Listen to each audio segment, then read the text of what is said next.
दोस्तों, आज हम पढ़ने वाले हैं कक्षा 6 का सिविक्स पार्ट 9 का शहरी क्षेत्र में आजीविका के बारे में पढ़ेंगे। तो स्टार्ट करते हैं। सबसे पहले देखा जाता है कि भारत में 5000 से ज़्यादा शहर और 27 महानगर हैं। चेन्नई, मुंबई, दिल्ली, कोलकाता जैसे प्रत्येक महानगर में 10 लाख से ज़्यादा लोग रहते हैं और काम करते हैं। क्या वे नौकरी करते हैं या अपने रोजगार में लगे रहते हैं? वह अपना जीवन कैसे चलाते हैं और क्या रोजगार और कमाई के मौके समान रूप से सभी को मिलते हैं? आइए जानते हैं। सड़कों पर काम करना। सड़कों पर काम करना।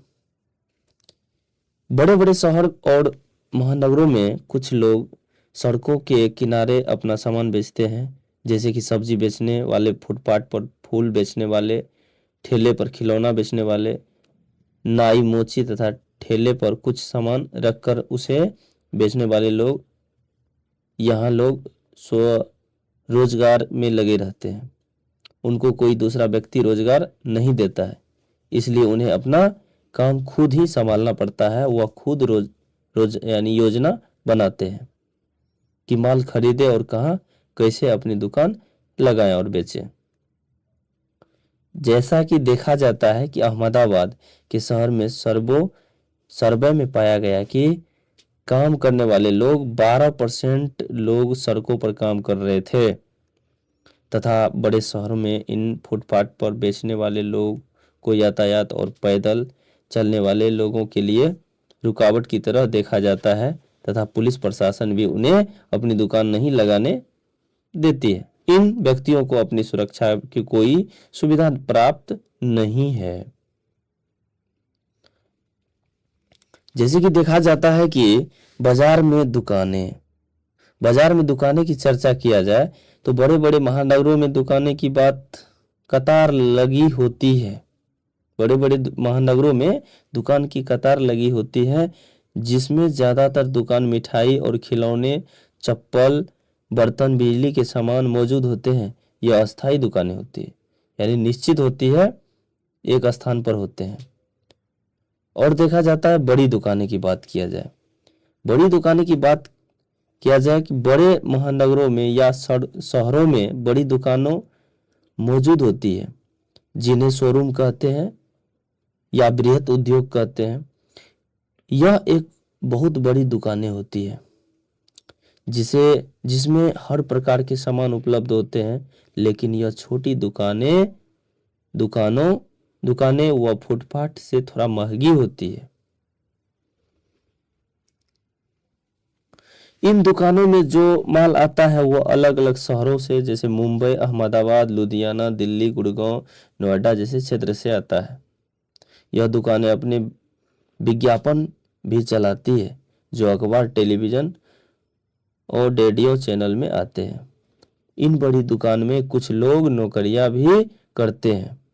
इन दुकानों में नगर निगम से व्यापार करने के लिए लाइसेंस बनाया जाता है। लाइसेंस भी होना जरूरी है। लेबर चौक की बात किया जाए, इसमें लेबर चौक में बड़े शहरों में बहुत सारे अनियमित मजदूर होते हैं, जो प्रत्येक दिन रोजगार के लिए समूह में खड़े होते हैं, जहां पर लोग उसने काम के बदले मोलभाव करके कर सके। इस स्थान को लेबर चौक के नाम से जाना जाता है। यहाँ पर मिस्त्री, भवन बनाने वाले लेबर, ट्रक के सामान उतारने वाले, टेलीफोन की लाइन, पाइप लाइन की खुदाई करने वाले बहुत से मजदूर मौजूद होते हैं।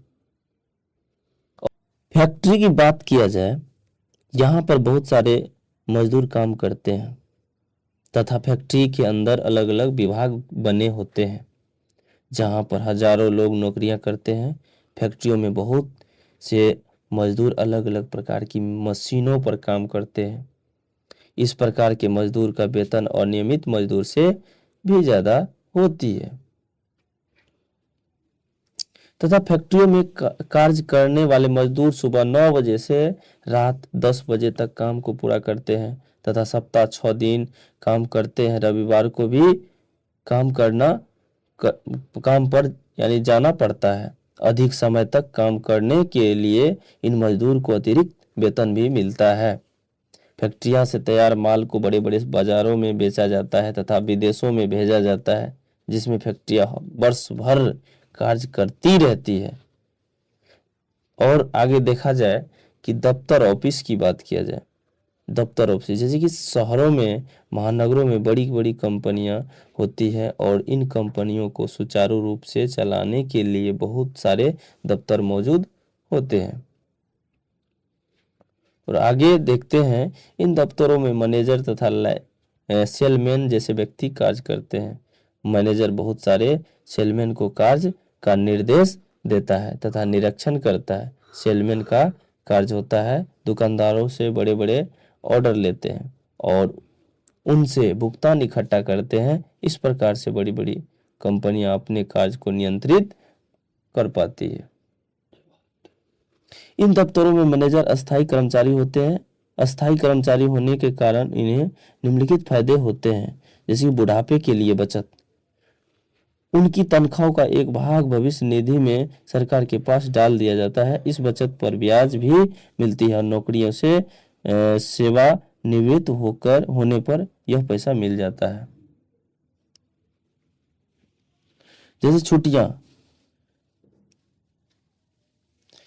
एतवार और राष्ट्रीय त्योहारों के लिए कुछ छुट्टी मिलती है और उनको वार्षिक छुट्टियों के रूप में कुछ दिन मिलते हैं। परिवार के लिए चिकित्सा की सुविधा, कंपनी एक सीमा तक कर्मचारी और उसके परिवार जाने के इलाज का खर्चा उठाती है। अगर तबीयत खराब हो जाए तो कर्मचारी को बीमारी के दौरान छुट्टी मिल जाती है।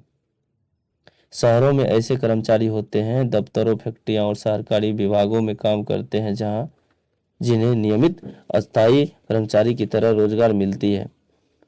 लगातार उसी दफ्तर में फैक्ट्रियां यानी काम पर जाते हैं। उनका भी तय होता है कि उन्हें हर महीने तनख्वाह मिलती है। अगर फैक्ट्री में काम होता है तो उन्हें नियमित रूप से काम करने वाले मजदूर की तरह निकाला नहीं जाता है।